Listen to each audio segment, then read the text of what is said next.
Bahujan Samaj party न सिर्फ उत्तर प्रदेश बल्कि अन्य राज्यों में भी बड़ा खेल कर रही है इंडिया और एनडीए के खिलाफ। इसी कड़ी में विंध्य जनता पार्टी के संस्थापक पूर्व विधायक नारायण त्रिपाठी ने चुनाव से पहले एक बार फिर पलटी खाई है। समाजवादी पार्टी, कांग्रेस और भाजपा के बाद अब बहुजन समाज पार्टी की हो गई है। उन्होंने गुरुवार को राजधानी भोपाल में बहुजन समाज पार्टी की सदस्यता ग्रहण की। बीएसपी ज्वाइन करने के बाद त्रिपाठी ने कहा कि टिकट देने का फैसला बीएसपी का नेतृत्व है, यानी टिकट मिले ना मिले उनका कोई इस पर ज़्यादा फोकस नहीं है। सतना में इस बार कमल नहीं खिलने देंगे, ये ऐलान करते नजर आए। 28 सीट बीजेपी भले ही जीत जाए पर सतना में नहीं जीत पाएगी। बीएसपी को यहां से जिताने में कोई कसर बाकी नहीं रखेंगे। त्रिपाठी के साथ रीवा जिले से पूर्व सांसद बुद्धसेन पटेल ने भी बीएसपी ज्वाइन की। बीएसपी के प्रदेश अध्यक्ष रमाकांत पिप्पल की मौजूदगी में टीकमगढ़ क्षेत्र से एक नेता ने भी बीएसपी ज्वाइन किया है। राजधानी के 74 बंगला क्षेत्र स्थित बीएसपी के प्रदेश कार्यालय में गुरुवार को नारायण त्रिपाठी को बीएसपी प्रदेश अध्यक्ष पिप्पल ने सदस्यता दिलाई।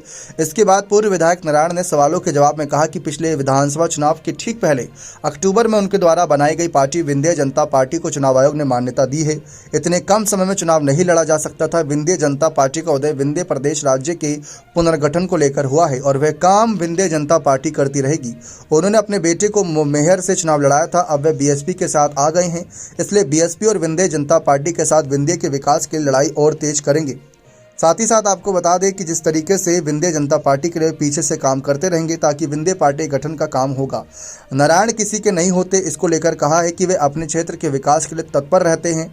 जो विंध्य के विकास में साथ देते हैं वह उसके साथ होते हैं। त्रिपाठी ने कहा कि राजनीति में उन्होंने कोई धंधा व्यापार कारोबार नहीं किया।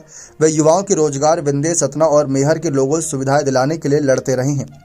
बीएसपी के प्रदेश अध्यक्ष रमाकांत पिप्पल ने कहा कि बीएसपी सभी 29 सीटों पर लोकसभा चुनाव लड़ेगी। उनकी पार्टी सर्वजन हिताय की भावना को लेकर काम करती है। चुनावों में पार्टी के लगातार घटते वोट बैंक को लेकर पिप्पल ने कहा कि सर्व समाज को जोड़ने का काम किया जा रहा है। गरीबों, मुस्लिमों को लाभ दिलाने के लिए पार्टी काम कर रही है और उनके लिए लगातार संघर्ष कर रही है। पार्टी लोगों के हितों के लिए संघर्ष करने में पीछे नहीं रहेगी। आपको बता दें कि रीवा से पूर्व सांसद बुद्धसेन ने बीएसपी ज्वाइन करने के बाद कहा कि वे पहले भी बीएसपी में रहे हैं, बीच में भटक गए थे और तब समझ में आया कि दूसरे दल के लोगों को तोड़ने का काम कर रहे हैं। इस गलती के समझ आने के बाद अपनी पुरानी पार्टी में वापस लौट आए हैं। अब देखते हैं कि मायावती की बसपा बाकी राज्यों की सहायता से कैसे अपने आंकड़े को मजबूत करती है।